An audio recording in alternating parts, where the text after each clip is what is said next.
महाराष्ट्रातील सकळ मातंग समाजातील बंधू भगिनींनो, आपणा सर्वांना आझाद मैदान मुंबई येथून क्रांतिकारी जयलवजी, जय भीम, जय अण्णा.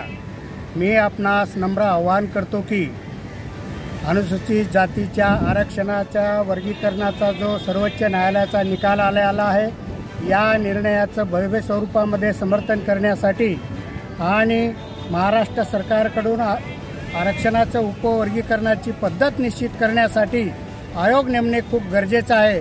महाराष्ट्र सरकारकडून आयोगाची निर्मिती व्हावी ही एकमेव मागणी घेऊन सकल मातंग समाजाच्या वतीने उद्या 4 सप्टेंबर रोजी महाराष्ट्रातील जनतेचा एक बुलंद आवाज, एक एल्गार सभा आझाद मैदान येथे आयोग 2 आंदोलनाच्या स्वरूपामध्ये आम्ही करत आहोत.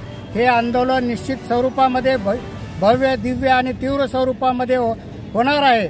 तरी आपण कुठल्याही प्रकारची हायगाय नाही करता या निर्णायक आणि अंतिम क्षणी आपण या आंदोलनामध्ये मोठ्या संख्येने सामील व्हावं, सहभाग वाढवावा आणि हे ऐतिहासिक आंदोलन यशस्वी करावं असं सकल मातंग समाज महाराष्ट्र राज्याच्या वतीनं मी नम्र आवाहन करीत आहे.